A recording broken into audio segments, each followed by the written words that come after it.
Hello and very good evening. Today we are with the quiz of class 8 civics and lesson number 8 confronting marginalization। इसका मतलब होता है कि हाशियाकरण से निपटना। जैसे कि हमने लास्ट वीडियो में 7th लेसन के अंदर मार्जिनलाइजेशन को अच्छे से समझने की कोशिश की, लेकिन बहुत सारी दिक्कतें थी एक मार्जिनलाइज्ड ग्रुप्स के साथ। आज उन्हें निपटा लोगों के द्वारा, पब्लिक के द्वारा, गवर्नमेंट के द्वारा कैसे होता है उसे समझेंगे। Let's get started. Our first question is dash means broken और suppressed class. Banjara, Adivasi, Dalit, none of this. इनमें से किसका मतलब जो होता है वो होता है ब्रोकन या सप्रेस्ड क्लास। और इसमें से राइट आंसर आपको चुनना होगा and the right answer is Dalits. Dalits जो होते हैं दबे कुचले, ये ऐसे मार्जिनलाइज्ड ग्रुप्स थे हमारे समाज के अंदर जिन्हें बहुत समय तक दबा कर रखा गया और इसीलिए इन्हें बाद में नाम दिया गया Dalits. Question number 2, the prevention and atrocities act was passed in 1989, 1990, 1991, 1992। ये एक्ट जो है प्रिवेंशन एट्रोसिटी एक्ट, ये कब पास हुआ? इसका सही आंसर है 1989 में। हमने कल की वीडियो में भी इसके ऊपर बात की थी। इसे SC/ST एक्ट भी कहा जाता है। क्वेश्चन नंबर 3, सेंट्रलाइज्ड गवर्नमेंट मतलब सेंट्रल जो गवर्नमेंट है उसने एक एक्ट पास किया गया है, recognition of forest dwellers act 2005, 2006, 2004, 2007।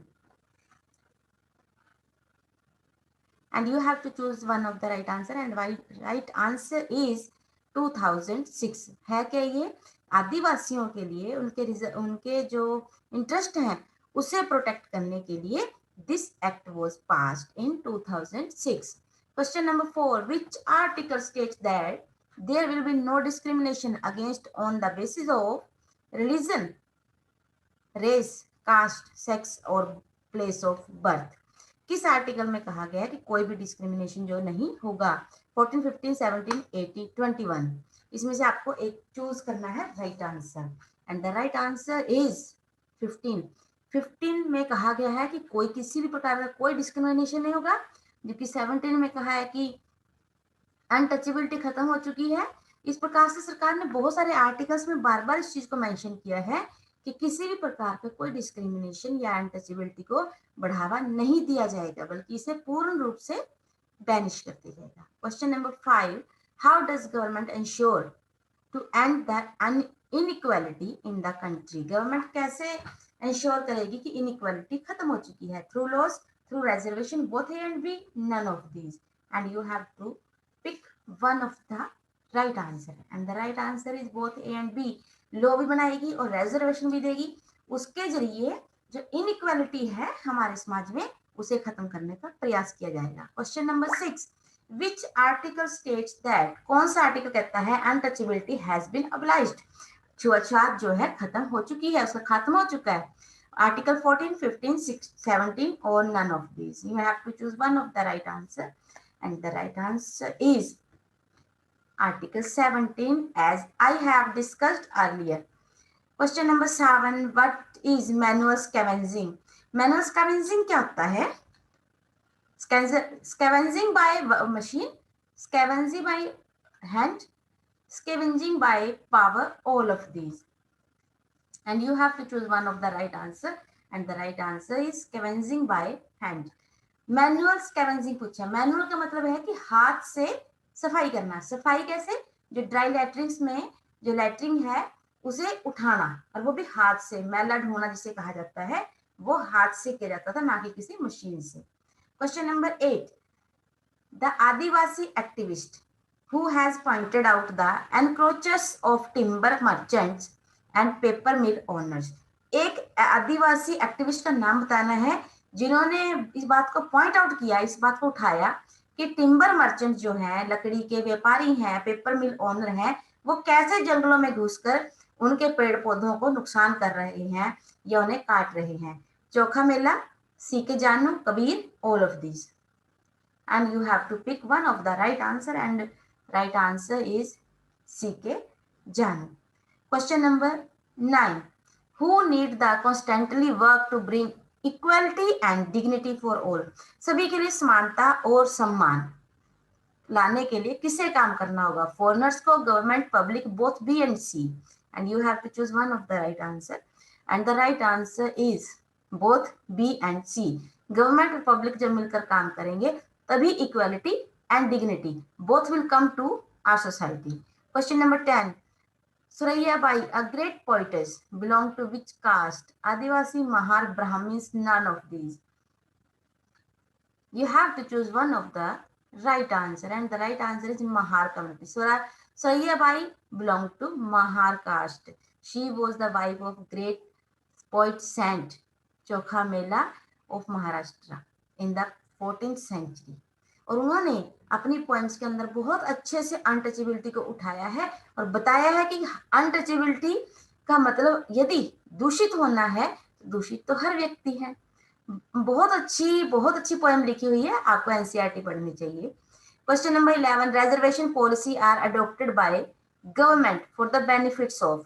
Reservation policies किसके बेनिफिट के लिए अपनाई गई हैं? Schedule caste, schedule tribe, backward classes, all of these, and you have to pick up one right answer, and the right answer is all of the above, all of these or all of the above.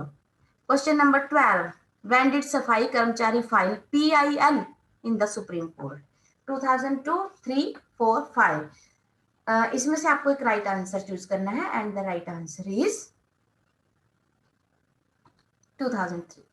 देखिए, सफाई कर्मचारी जो थे उन्हें बहुत समय से जो थी स्कैवेंजिंग, मैनुअल स्कैवेंजिंग करनी पड़ती थी, जिसके अगेंस्ट उन्होंने एक PIL, पब्लिक इंटरेस्ट लिटिगेशन, पूरी पब्लिक की भलाई के लिए जो एक फाइल किया जाता है केस, उसे PIL बोलते हैं। वो सुप्रीम कोर्ट में कब लगाया? 2003 में। Question number 13, when did Prohibition of Employment as Manual Scavengers and their Rehabilitation Act came into force? 6 December 2013, 2014, 2015 or 2016, and you have to pick one of the correct answer, and the right answer is 6 December 2013। ये क्या है समझते हैं। जब देखा government ने, हमारी supreme court ने, कि 1993 के बाद जो मैनुअल स्कैवेंजर्स हैं उनकी संख्या लगातार बढ़ती जा रही है, और PIL भी लगाई गई थी 2003 में, तो इस सारे मामले को टाइम तो लगा, लेकिन आखिरकार 6 दिसंबर 2013 को एक एक्ट बना दिया गया कि अब मैनुअल स्कैवेंजिंग पूर्ण रूप से बैन है, ड्राई लिफ्टिंग्स नहीं होंगी। Question number 14, who claims that untouchability is the highest state of knowledge. ये बहुत गहरी बात है, आपको ये बताना है कि अनटचेबिलिटी एक बहुत ही हाई स्टेट ऑफ लेवल है नॉलेज का। ये किन के शब्द हैं? गुरु नानक देव, कबीर, चोखा मेला, नन ऑफ दीज। और ये आपको तभी पता चलेगा जब आप लेसन को पूरा गहराई से पढ़ेंगे, क्योंकि इसका सही आंसर है Kabir ji.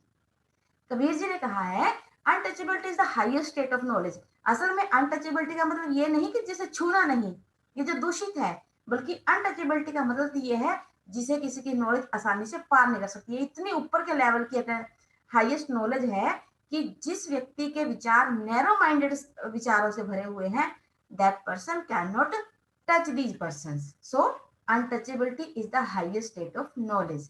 Question number 15, which study was Ratnam doing in the lesson. अगर हम इस लेसन को गहराई से पढ़ें तो यहाँ पर छोटी सी स्टोरी आती है रत्नम की। तो रत्नम क्या स्टडी कर रहा था? Graduation, MBBS, BEd, engineering.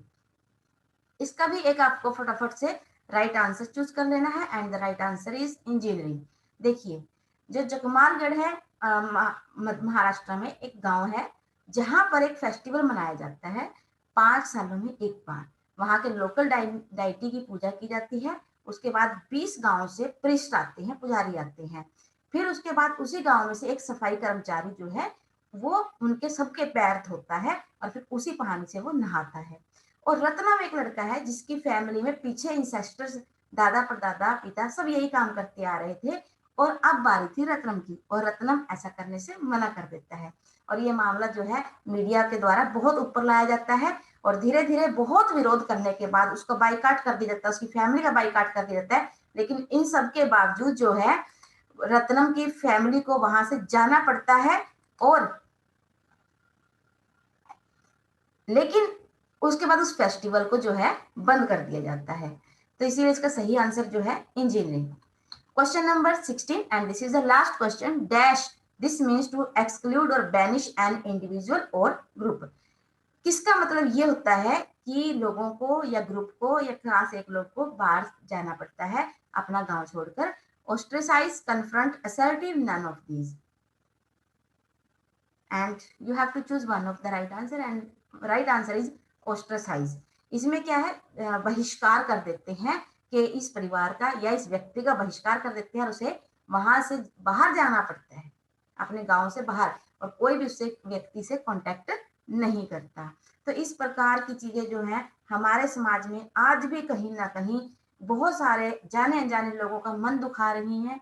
आज भी इक्वलिटी के राइट को बार बार नीचे धकेल रही हैं। लेकिन हमारी गवर्नमेंट और बहुत सारी ऑर्गेनाइजेशंस ऐसी हैं जो इनसे निपटने के लिए अभी भी लगी हुई हैं। ये उनका संघर्ष है जो अभी भी जारी है। तो इसी उम्मीद के साथ कि इक्वलिटी आएगी और हमारा समाज जो है आगे बढ़ेगा, तब तक के लिए हम विदा लेते हैं। Thank you and bye bye.